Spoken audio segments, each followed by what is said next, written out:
Hi everyone. Thanks for coming here. Thanks for being with us today from everyone from our homes. Um, it's a difficult time for everyone, and hopefully we can.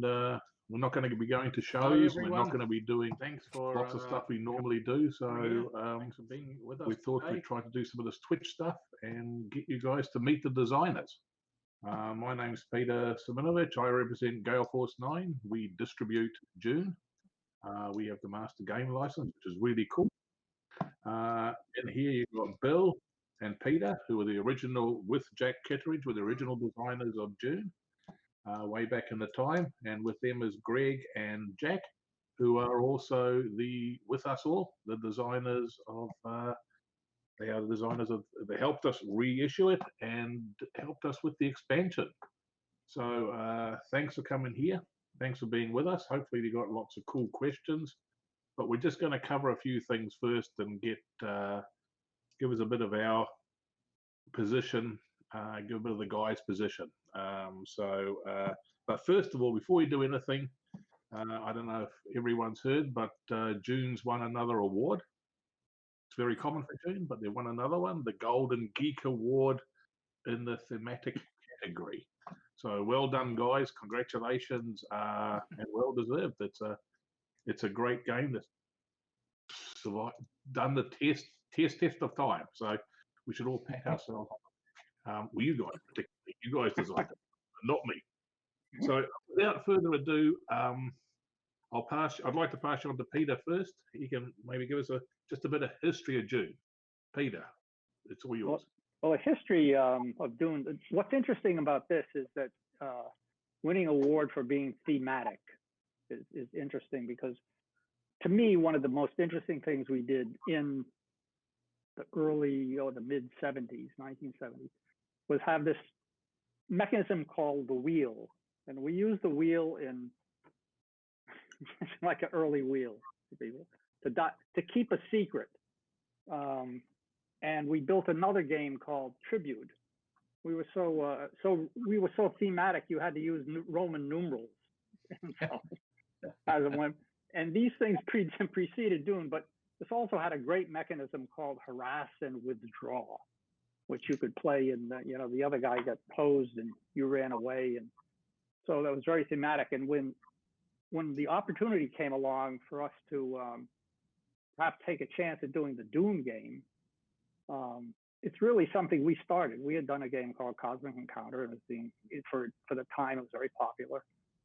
And we said, well, let's do a Dune game. We didn't know anything about it really, so we called around, and Avalon Hill had the license, and they said they weren't interested in us, so we forgot about it.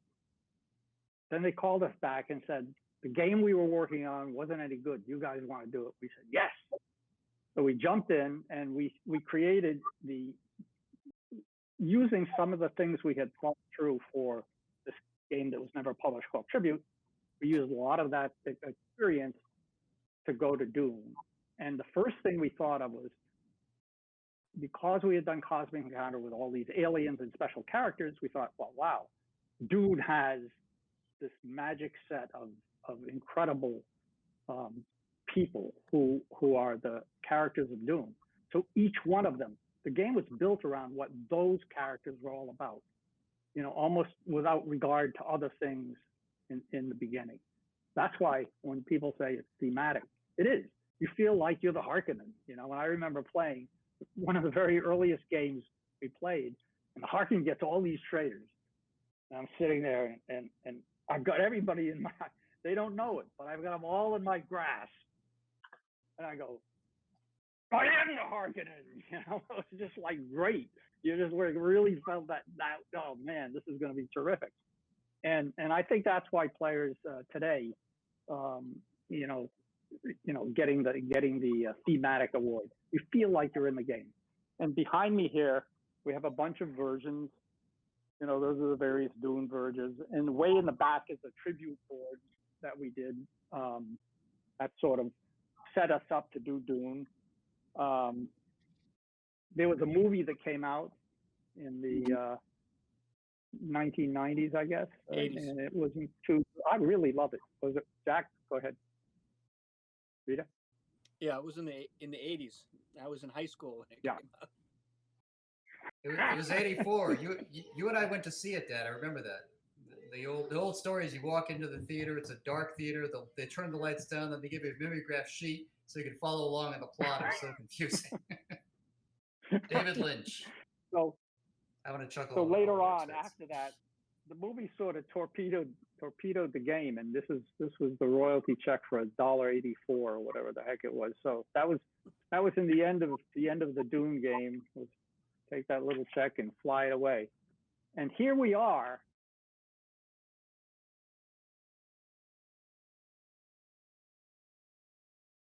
Jack produced this game in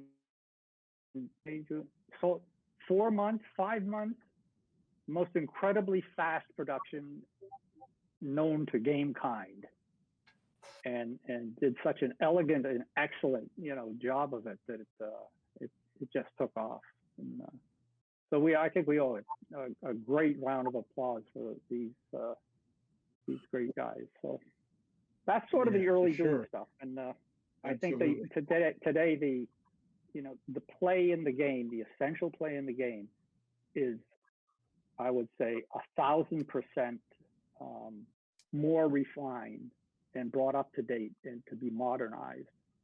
But it carries all of the excitement of being those characters and factions. And tonight we're talking about 2 new factions, so we'll get to that later. That's the start.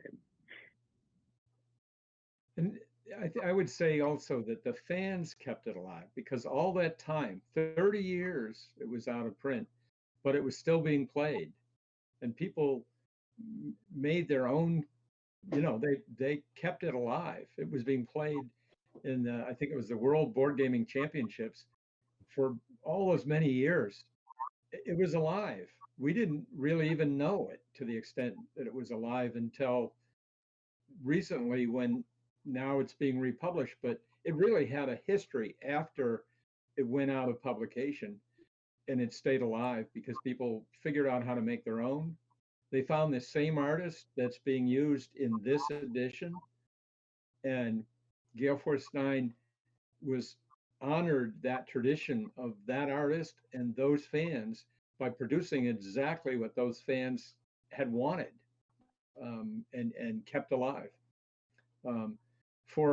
And actually at an affordable price. When people say, "What a deal!" Great price, because everything's in there. There was one more last, Bill. There was one more last thing that's kind of a neat story, which is that the first game almost didn't get done, and it almost didn't get done because just as it was all in production, Right. actually, it turned out that the lawyers for Avalon Hill said, you can't publish this game because you have the guild in it. And the guild was not in the first book, and that's all the rights you had. And everything was ready to go. And so I get this call from Avalon Hill. You guys put something in. Well, they read the books. We didn't know it was one book. What do we know? But the whole thing was done. And so I happened to have met the science fiction author Harlan Ellison at the time. And I wrote him a letter. We had to actually write a letter. So I wrote him a letter, and I said, Harlan, do you know Frank Herbert? I sent him the sob story, and said, and he writes me back and says, send me a package of stuff. So I send Harlan Ellison, science fiction writer, a package of stuff. Week goes by, in the old days, I get a collect call from Frank Herbert. Will you take it? Yeah. Oh, so Frank says, I'm Peter Lacho. Frank Herbert, oh my God. Frank. So a little chit chat, and he goes, I don't really care for lawyers. Don't worry about this. It'll be fine. Click. And it was a collect call, so I had to pay for it. Anyway, so you always have to work with the original creators and have their blessing. Yeah, the problem went away. That was it. The problem was done. The game was published. We had used a guild character because we had read we had read the whole series or a lot of it. We were really fans of Frank Herbert, and there was one character for the guild, because it was hard to find anybody for the guild, that we used from one of the, not the original book, but one of the later books, and that's what they were complaining about. Edric. I think we used Edric, and Frank Herbert made that problem go away. It's been a real privilege working with these guys as well. It's been and it's been a lifelong kind of dream.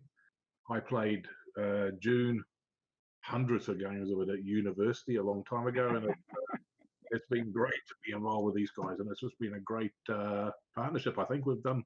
And I think we brought something good to market, and we had to be, and it came quick because these guys, the guys you see here all reacted quickly, and we had the existing artist. We gave them, we just bought his products, and from the guy who did it all for free, and we put it all out there, and it's just come together brilliantly. We're just thrilled, and thrilled to bring it back to market again, and we love it. But let's move on. Let's go to the expansion. It's here. I have the first couple of copies have arrived. They don't come to the office anymore. They come to your home now. It's here. It's great. It's the Ixians and the Tleilaxu. If I pronounced it right, but it's a great little box. It's only a little box. It's I can't remember the price of it, but they and I see some questions. Who are the expansions? And Bill's the guru on this. He's going to explain all this shortly. But I'm just going to quickly go through what you get in the box.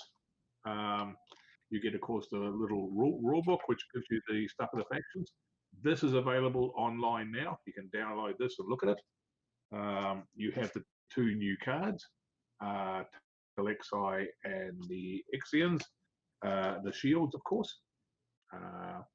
You have those available, and two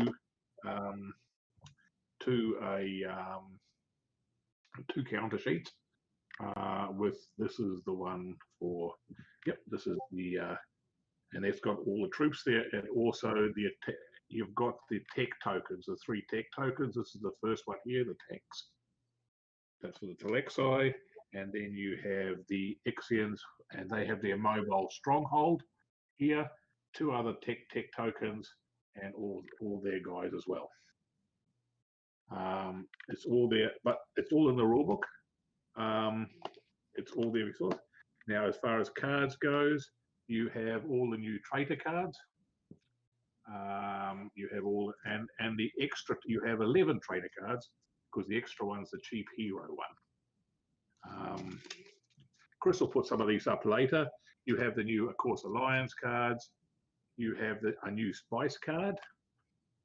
Of course, the extra prediction cards that you need, and a whole pile more of new treachery cards, with all sorts of cool things like Bounty Seeker, Hunter Seekers, but Artillery Strike, Weirding Way, Poison Tooth, Harvester, and a few other new things as well. But again, they're all in the, if you're interested, they're all in the rulebook, which is there for download. It's a great little add-on.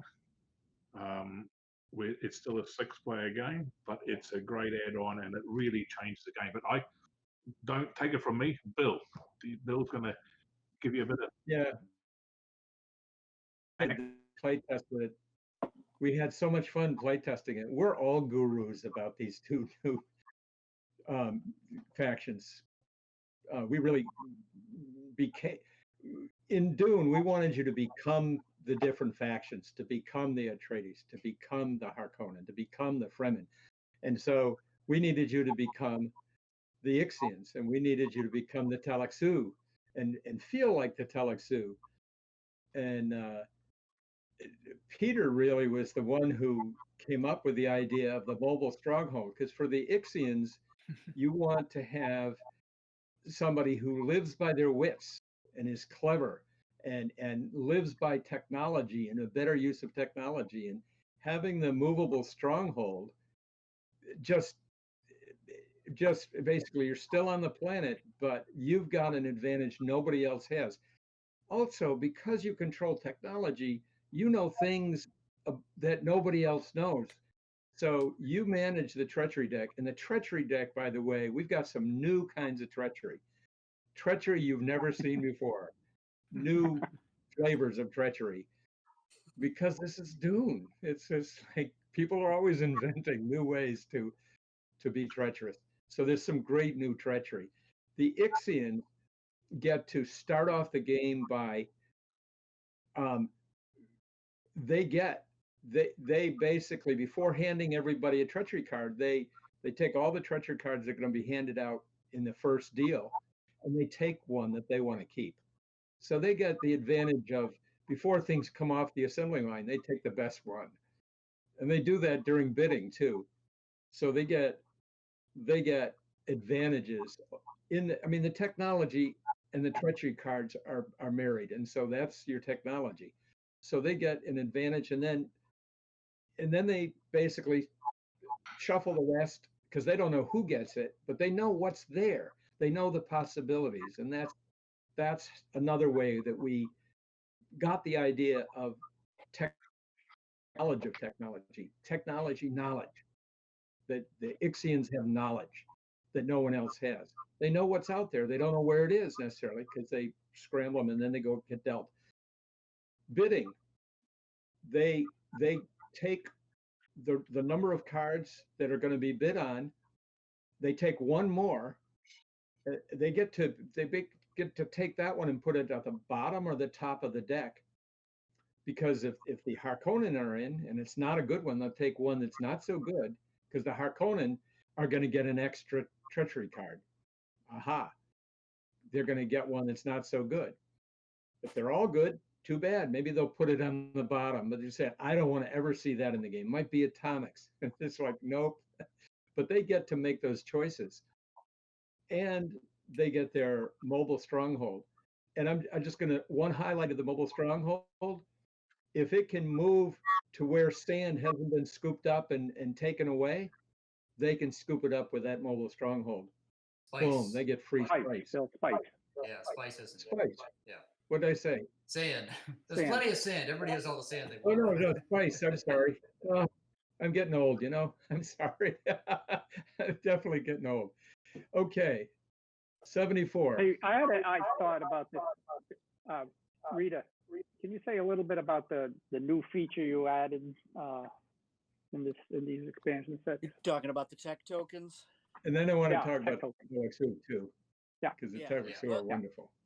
With the tech tokens, what really kind of helped spark that idea is during the design and development of the expansion, I was rereading all the Dune books, and I rewatched the miniseries, and I rewatched the David Lynch movie, and there was a line that stood out for me, and it was, "He who can destroy a thing controls a thing," and I started to really think about that, and thinking about how Paul Atreides was talking about their ability to destroy spice production meant that they really controlled it. And I was thinking about, reading about the playthroughs that people have had over the years, and where they were thinking about the different factions and how they would want to boost them in one way or another. And people were talking about how the Fremen just couldn't get enough spice in the game, and that sort of led me down the road of thinking about ways to inject just a tiny bit more spice into the economy. And the tech tokens, I thought, was an interesting way to do that. And we also thought it would be interesting to address the win conditions by making the holding of all three of the tech tokens equate to occupying another stronghold. And it was a way to really speed up the game, or to make certain battles even more dangerous and risky. Since if you lost that battle and had a tech token, you were going to end up giving it to your opponent. And it was a way to, if you were in a very strong position, you could just go pick fights, get everybody's tech tokens, you'd be earning more spice, and you'd be one step closer to winning the game. And it's really proven to be a surprise way that fortunes can reverse, and players have a little bit more spice at their disposal that they can use to affect a win. So it was a very simple concept in many ways, but with really, I thought, really interesting repercussions. The only playtest game that I won by getting those 3 tech tokens, and I think I beat you, Jack. In fact, Yeah. only time. And then we changed all the Only. rules after that because clearly there's something wrong with the rules if I won. It was a risky fight, and I never should have gotten into it. The, the, tele, the Tleilaxu, not only would they do the obvious of basically getting paid to restore your troops and restore your leaders, but they had to have good face dancers, and we play tested a lot to get that right. And they're purple in honor of Jack Rita, actually. Purple man. I love purple. Great. Show us your shirt, Jack. Now you gotta get that tattoo, the real tattoo. There you go. All right. Ixians and the There we go. Got the map of the board. In the map. You're Yeah. gonna get yes. Oh. That's great. My question. We had to make the face dancers work right, and I'm not going to give away the secret, but it's surprising and it's delicate in that it's not a overpowering. It's just very subtle, which is what face dancers are. You don't know who's a face dancer. I will say And this, that really- after you deal out all the traitors and everybody has their traitors, then what's left, the Tleilaxu get 3 of those, and they're the face dancers.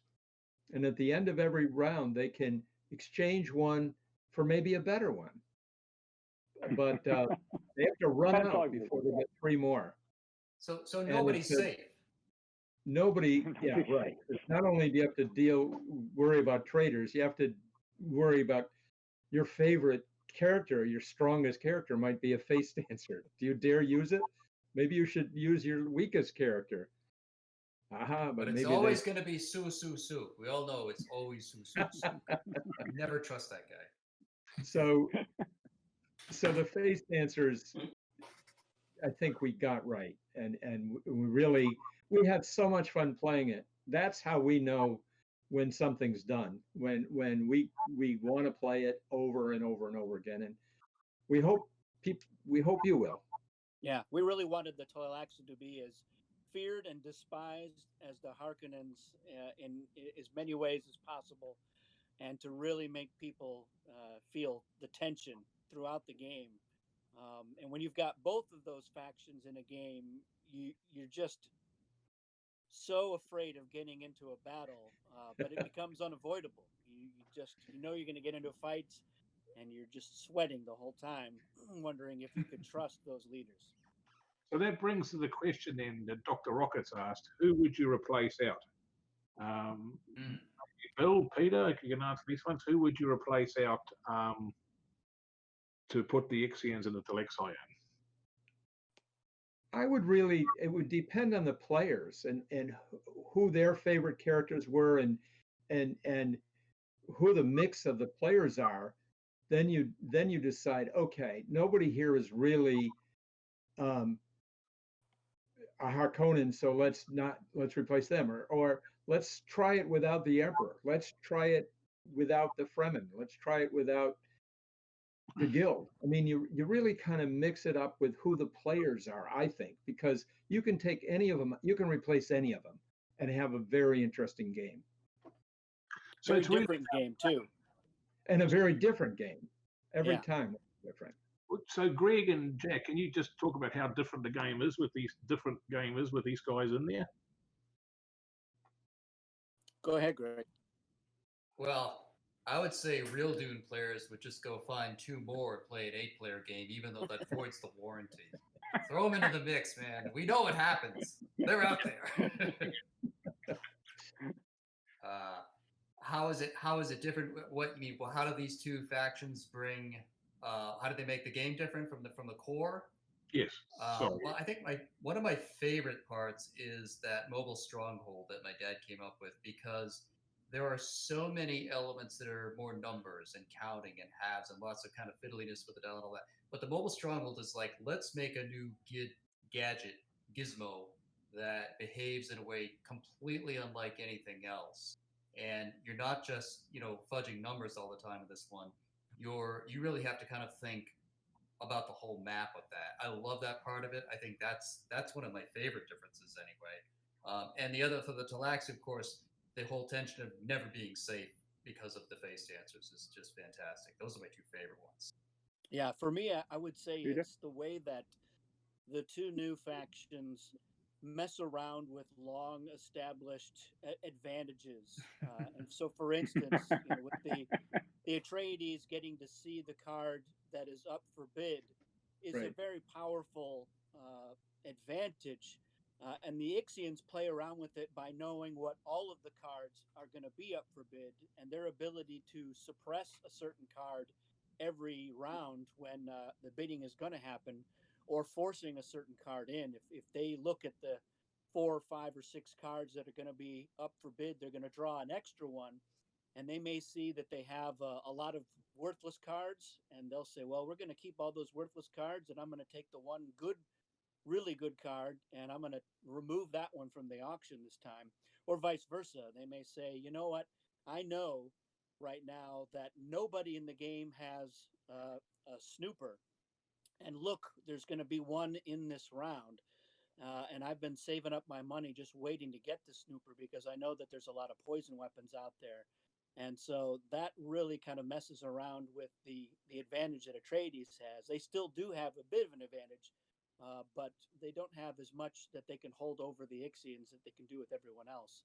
And similarly with the face dancers, they tread a little bit on the Harkonnen territory. Well, we know that they've got 4 traitors, but the great thing about the face dancers is all those leaders that you didn't choose, that you thought were safe, are not safe anymore. So you may have been dealt 2 of your own leaders, and somebody else that you have picked as a traitor. Oh, I picked this Fremen as a traitor, and 2 of my leaders are safe, but I've discarded them. So now they're definitely not safe. They could end up being face dancers at any time. And the fact that if the Tleilaxu look at the 3 face dancers that they've been dealt off at the beginning, and they're not super satisfied with who they've got, they can, every Mentat pause, they can ditch one of them, put it back into the deck and shuffle, and maybe draw somebody better. The other thing that they can do, though, is with their ability to release dead leaders from the tanks before all 5 of them are dead, that really can feed into their ability to get a face dancer back into play. So if one of the face dancers dies, they can say, "Hey, Emperor, this leader of yours is dead, and I'll get him out of the tanks for you at a bargain basement price." And the Emperor, is not going to be sure if they're really just after the Not Sputniks, having or it. if they're just trying to get a face dancer back into circulation. And it also becomes very valuable information as an ally. So they're both, both factions, I think, are really insidious, and we really wanted people to desire playing them. We wanted people to if they're dealt random factions and they have to pick which one they want. We wanted it to be a tough choice between a classic one and one of the new ones, and have people really kind of fighting each other over who gets to be the Ixians and who gets to be the Tleilaxu when they play. And really think we accomplished that. I think there's a couple of ideas here too in the chat side here, and a couple of good ideas that. But I think the one of them is just do it randomly. Actually, just turn the cards upside down and pick a Yeah. random, and that's Yeah. cool. But also, I think the way I would play it is you pick the one that I want to play. I want to be the Ixian this time. And that's the other way. So there's plenty of choices for that. One of the questions was that they felt one whose name I've missed here, Newman 1183. He felt that the Hunter Seeker and the Shield Snooper and Poison Blade seemed very overpowered. that can you talk a bit about that in your testing?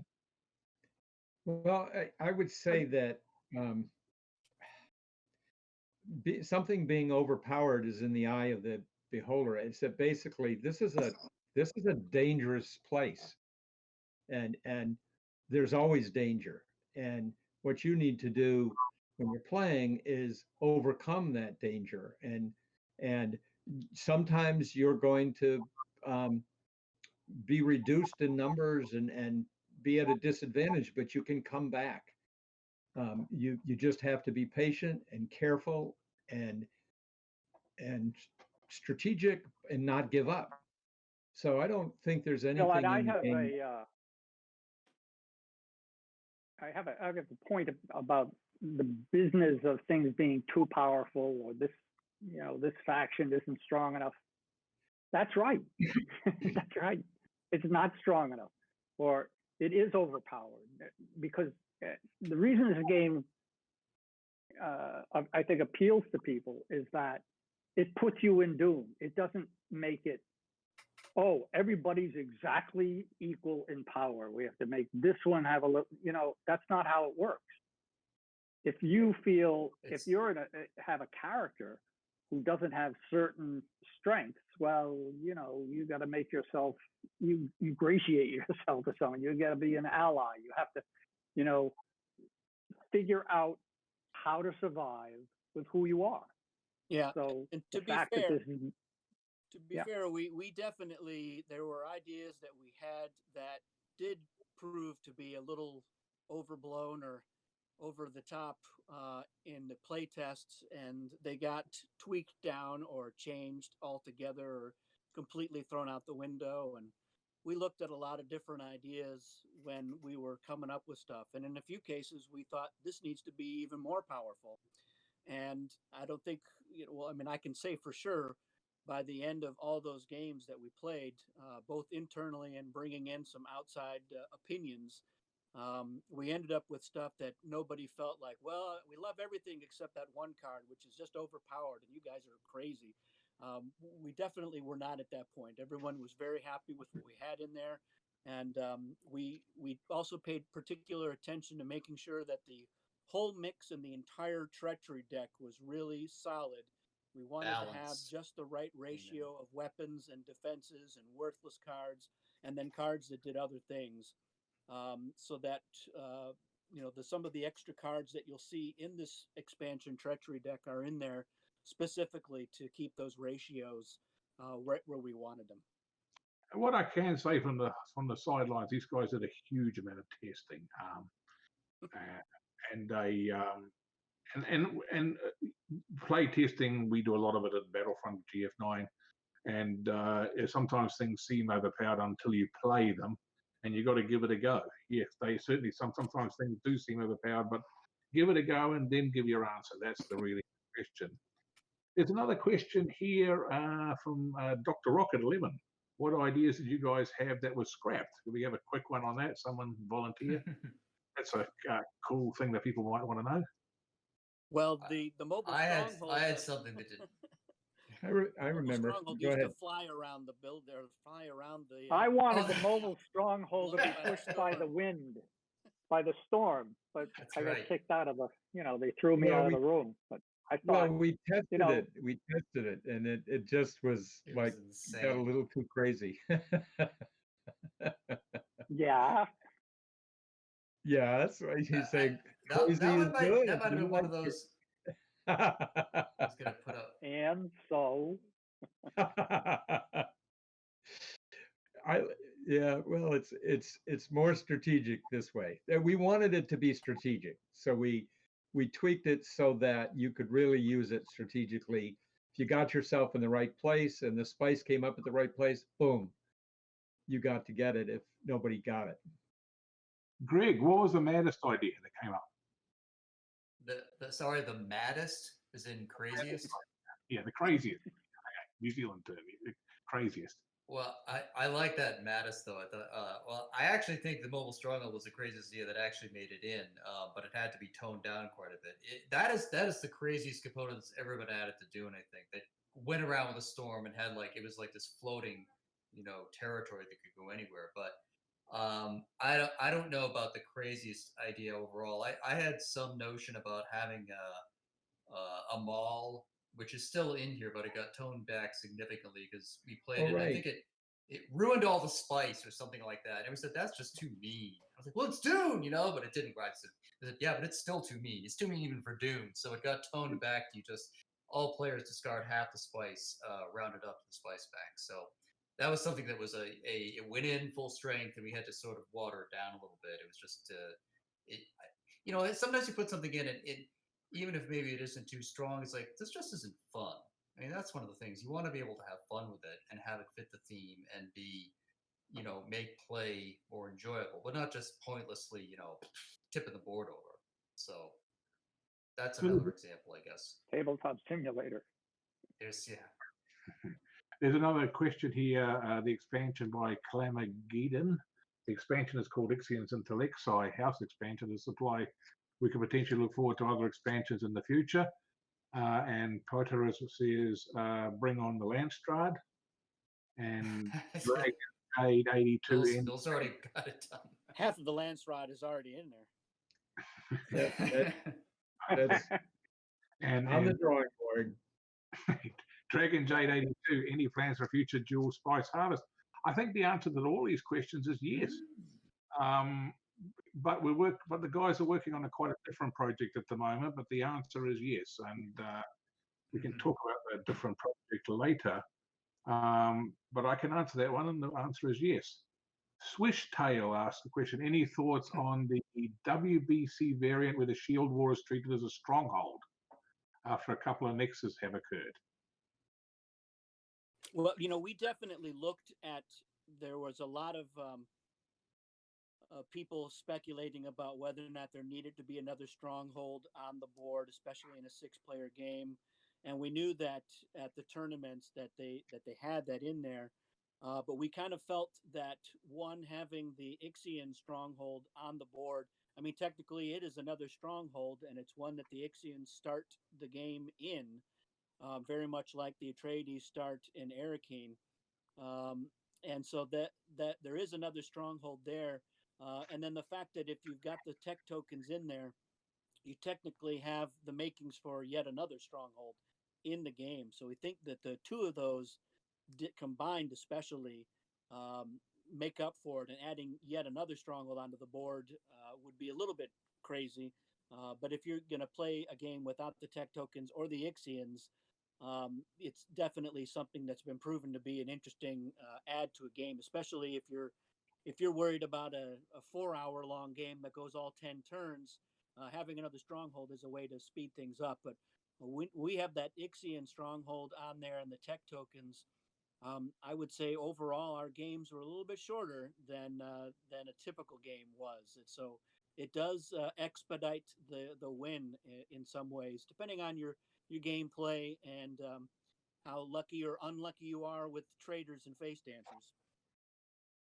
There's a question here from, I think, Krail22 is flying by here, so I miss it. That when is the game coming out?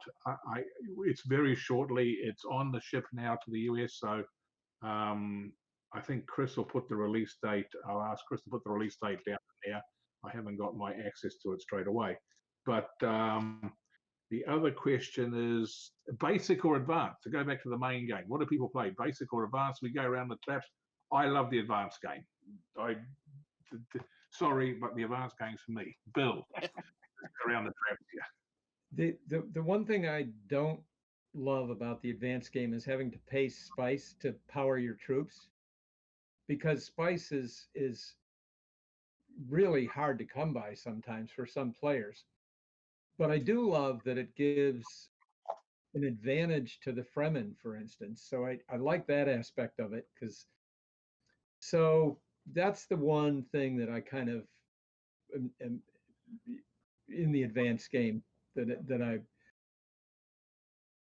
it's not 100% with me, but I it was in the original game, and we had to give back the original game with everything, but clean it up, have fewer cycles so that you could get to the end more quickly.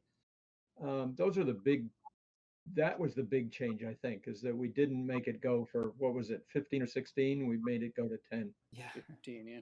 Hey, Bill, didn't Avalon Hill put in those advanced rules too? You guys Yeah. didn't put that in way back originally, right? No. Like, Yeah, they they didn't came back and originally threw a whole bunch of come Avalon Hill type rules in there. That's true.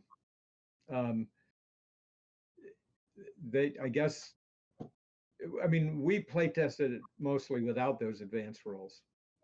When we delivered it, it was delivered without that. And then we passed on those advanced rules, but in terms of okay, but it wasn't our original thinking. Right. Our original thinking was really to, as clearly as possible, make you feel like each one of those factions and have that experience of being in the book, but rewriting the book every time you played to a different outcome. There's I really definitely nothing play more advanced. intense. Jack's advanced. We know I that. love it. I love Nothing's the advanced rules. more intense than being the Bene Gesserit and having a prediction come true. That's just, you work towards it and nobody trusts you, but they need you. And yeah, let's win this one. Oh, by the way, I have it Yeah. down that we were going to do this. Yes. That's so yeah. No, I think and from our audience here, I think advanced is slightly ahead. Has got a nose in front. I'm looking at them. Can you give us a bit of for the guys on here who don't know, who haven't read every single book, Bill, a bit about the Ixians and the Tleilaxu, just who are they? Yeah, the prequel books, the three prequel books that Frank Herbert's son Brian Herbert and Kevin Anderson, what's his first name? It's Kevin. Kevin Anderson did, were really the because that was really in the same time frame. So all of those people could be alive in the time of the original Dune book. And so we could bring those forward into that time. And that was what we looked at. And the Tleilaxu were, Frank Herbert was like this brilliant Renaissance, or not, or he painted whole groups of people with just a few descriptions. He was brilliant at it. So you knew about the dreaded Tleilaxu and about the Ixians, but those three books really brought them to life, and you got to learn a lot about them. And so when we knew that those were the factions that would be the most exciting to bring into the first expansion set, those were the books that we gleaned that information for. The Tleilaxu were loathed, they were hated, they were shunned, they were But a necessary evil. But they were the ones that could bring your beloved Generation people back to life as a clone, but with their conditions. They were those people again, and that that people wanted, and they could also restore your eyesight. So you were blind, they could bring your eyesight back. They could do things, the magic. So they managed to have a commerce and be part of the economy of the Imperium. And the Ixians they skirted right on the edge of machine. There was prescription of, you shall not have a machine that can think like a human, or that has any power to think or to make decisions on its own. Well, they were masters of technology, and they were careful not to break those laws, but to also bring miracles to life. They, in fact, they were behind some of the technology of the highliners that basically allowed the commerce, because they could be here and then boom, they were here in a whole other star system, and a whole nother to get from one place to another by the guild. So they built those ships. So those are the two. It's kind of like you have today we have technology and we have the cell biology, that whole world of miracles, those two worlds. And so that's what we were bringing into this game. Those two. You picked those really early on, didn't you? Those two factions, like you knew pretty much straight away. I don't think there were. We thought a little bit about doing something with Chom and maybe the Richesse. land strat. Yeah, Richesse, right. That's what might come up next. But you, in the end, you focused on them because they were such natural enemies, and it seemed like it was nothing is simple, but it seemed like there were some obvious hooks in their abilities that were in the books to weave into the game pretty nicely. That would also, because everything that came into the game has to work with the prior 6 factions in there. Right. That was another challenge that you certainly thought a lot about. We all did. And how does this mix and match? I mean, that's one of the things about playtesting is there are a lot of different things that can happen, a lot of different cross combination possibilities, and there's timing conflicts is the thing that always comes up. It's like, well, what happens, if this happens in this order, then this is the outcome. It's like, well, no, I say it happens in this order. So a lot of thought and effort went into making sure that those rules were clearly defined. And that's what takes a lot of the time in playtesting, I think. Making sure it's fun and making sure that it isn't, a complete collision of faction forces. There was also a certain amount of fan demand, if you will. Right. There were the semi-official extra factions that have floated around from the general and were online for years, and a lot of fan expansions as well. And the Ixians and the Tleilaxu were generally at the top of everyone's list of factions that they either expected or just wanted to see in there. So we were definitely aware of that, and we scoured those books for every reference to them so that we could really immerse ourselves in what their capabilities and motivations were, and every interesting detail. In one of the books, the Ixians did have a hidden stronghold on Arrakis, and so we capitalized on that, and we capitalized on just the treachery of the face dancers, and how would we make Golas happen in the game, and any number of other details. The fact that Prince Rhombus was a cyborg, we thought that's something that we should capitalize, and certainly if there was any faction that was capable of developing and implementing cyborgian technology, it was going to be the Ixians, and the suboids were another element that we felt we should definitely capitalize on from the books. So that's kind of what led us to those two factions. There was a lot of good material to mine in order to develop. So we got a lot of the books on Kindle, by the way, because that was easy to search. Command, let's search. We don't have time to read all 800 pages over again right now. Quick search. Mobile struggle. There it is. Page 333. Copy, paste, prove. Yeah.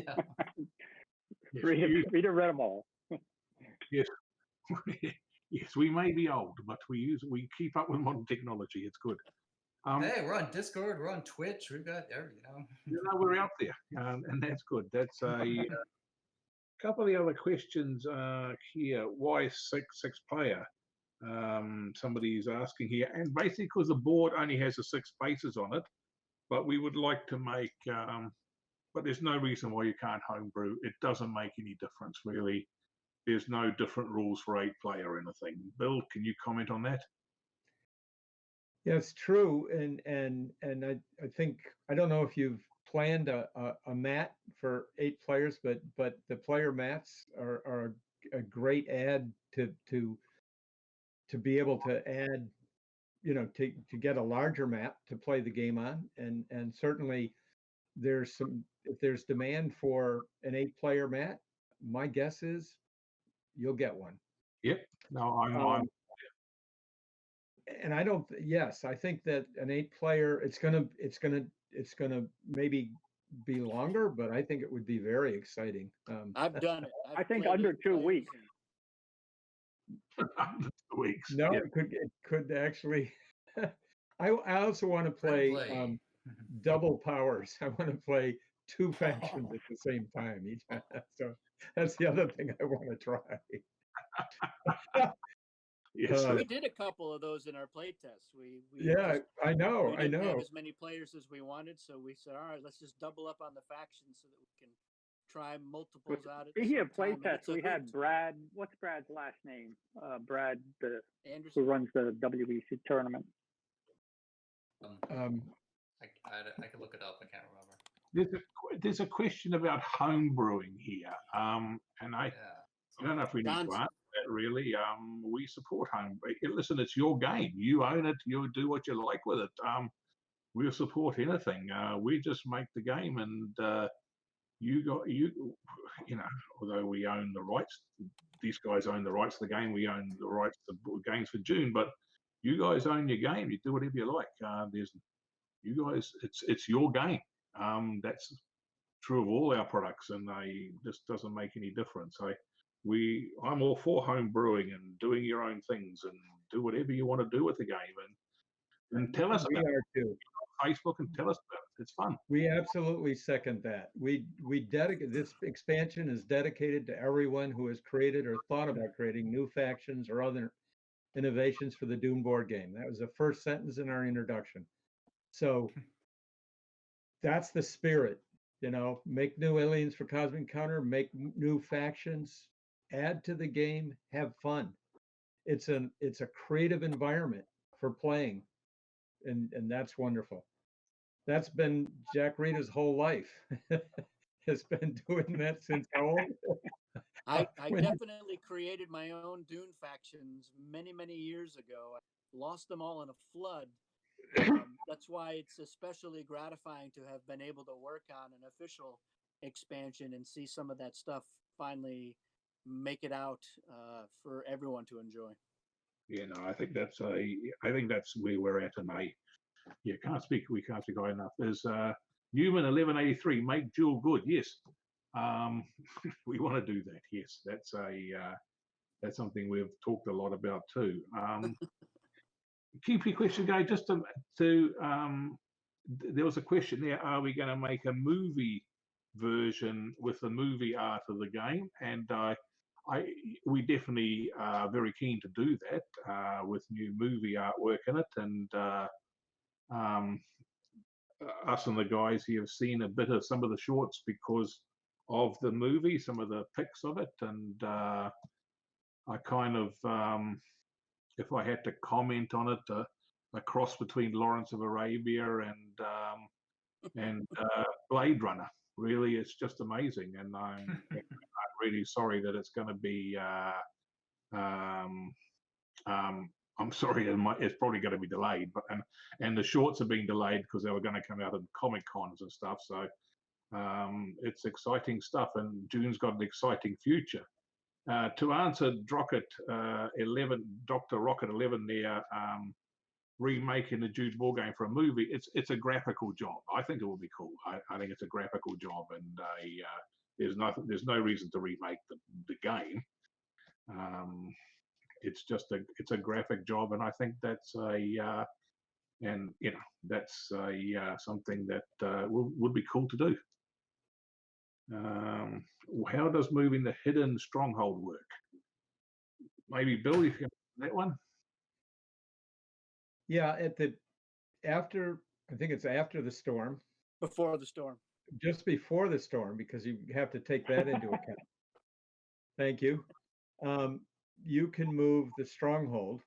I'm trying to, and if there's any sand left and you Spice. positioned yourself properly, if you can get to that territory or go past it, that sand comes up and you've got it.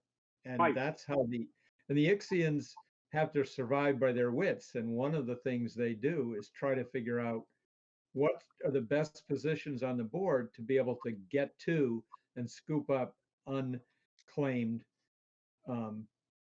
spice and often spice ends up staying on the board. Now if the storm comes along, it'll disappear, but if they can get to it and the storm hasn't gotten to it, they can get it, and that's how they get some of their money. you'll get situations where two factions are battling over the spice and they decimate each other, and most of the spice gets left, and so the Ixians can come behind. So that's how it works. By the way, other factions can take that over if they, because that counts Oh, towards the yes. win, so that's a valuable situation. But that stronghold will stay where it was taken over. If you're like the Harkonnen or whatever, you Can't board the move. stronghold and take it away from Ixian, cannot move. So it's stuck in, East Mesa, Pasty Mesa, wherever the guy left it. But there it is, counting towards the win. And at the Ixian, you can try to take it back if you think it's worth the battle.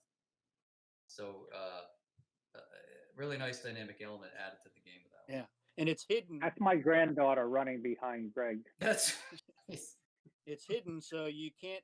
Other There she factions goes. can't land direct. They can't ship directly into that stronghold, so they would have to ship into the territory that the stronghold is in, and then move into the stronghold. And of course, shipping into a non-stronghold territory costs twice as much as it does to ship into a stronghold itself. So it's really difficult for Costly. factions to get in there. And if the Ixians are very cagey about where they locate it, they can make it hard for the other factions to take it over. So it's a really interesting mechanism for that player to play around with, and trying to guess what's the most strategic location to put the stronghold and how far they dare to move it each turn. And if there's spice, of course, that's lying out in the sand, it's going to be very tempting. So it adds an interesting dynamic to the game. And I would say this: the Ixians have to be careful not to get too close to Arakeen and Carthage, because they have thopters and they can get to their hidden stronghold easier than somebody that has to just land and get to them. So they might want to be a little shy getting too close to Arakeen and Carthage. So we got Moxie Spicy says Children of June, and that's why, if you look at our names here, that's why Greg's got a daughter. That's why he's the Bene Gesserit. I had 2 daughters. He's the Emperor, as you can see, because we always had to deal with him for money. Bill's obviously a treaty because he knows everything about June. Absolutely everything. I think he knows more than the family does. And Jack, I mistakenly thought he lived out in the country, so we made him the Freeman, but that's how much thought went into this. I drink the blood of my enemies. So yes, and DF9 brings the product to you. So so that's where we're at. So listen, You guys, coming in as the Harkonnen there, Peter? I don't know about that. Yes, I'm It's the trying to think. guild. Harkonnen. Who's the Harkonnen? That's something we've kept it on. Yeah, we kept the Harkonnen at home. I know. I saw that guy. I'm disappointed. I would have been Harkonnen. That would have been fine. No, you're Filthy Bene. Harkonnen. Your lovely daughter, you're Bene Gesserit. Don't. We're gonna. I have to think ahead with three girls in the house. So what do we mind control? Call him Jabbar. Put your hands on. Use the voice on them, Greg. Yeah, I think they use the voice on The voice. Yes. It doesn't work. It goes the other way. Goes the other way, right? They have the voice. Yeah. Yeah. Especially the little ones, constant voice.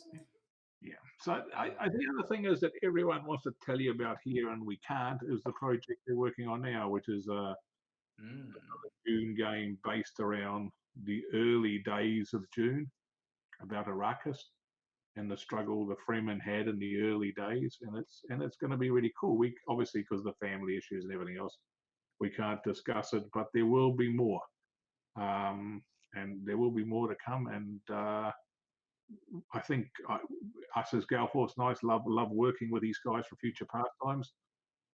Bill, Greg, Peter, Jack, and the other Jack, Kittredge, and hopefully they're working with us. And going to be. This is not the only thing we're doing. So stay tuned. We're going to do more of these sort of things.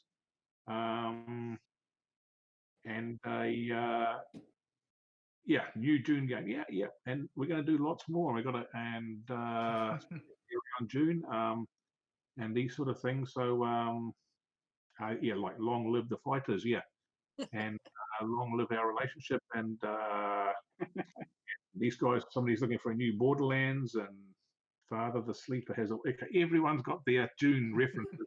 Yeah. Right. And, but just I'll let you go around, everyone, just to say goodbye, and we'll do this again soon if you guys are keen. This will come up on YouTube. Great.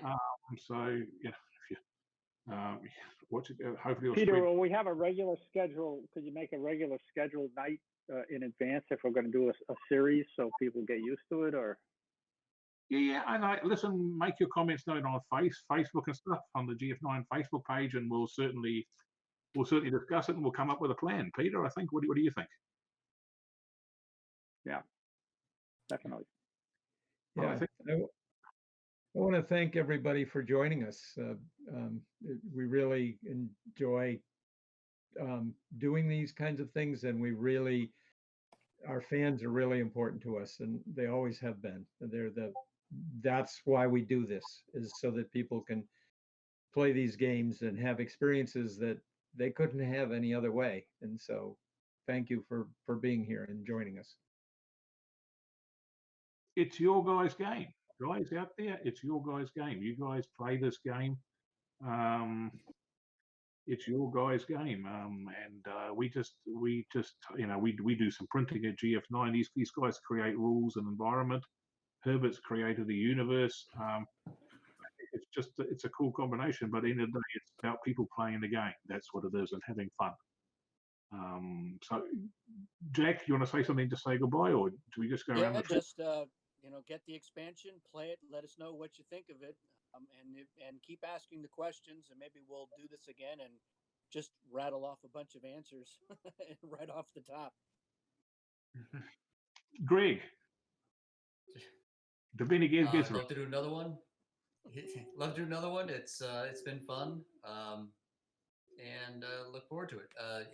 Maybe next time we could even get questions beforehand, so we kind of have, if people have, I see people saying like more FAQ, like more stuff about the rules, might do something like that, and then we can kind of prepare and have our prepared answers in front of the committee. Excellent. That could be cool. Bill, I'll leave it with last words from the treaties here. The spice must flow. That's it. Yes, I think that's a good idea. Dragon Jade 82. Let's see you guys play a game live. That's something we're going to do when we get back to the office. That's something we were really keen to do because we got the film studio set up in the office. That'd be great. Something we're really going to do, but we just got to get back to the offices first. At the moment, everyone's at home, and so we've got to get back to our GF9 office, and then we can do those sort of things. So yes, rules FAQ would be awesome. Yeah, that's out there. There is an FAQ out there. But listen, keep asking your questions on Facebook. Thank you very much, everyone. The spice must flow. Bye-bye. Take care. Bye-bye. Thank you.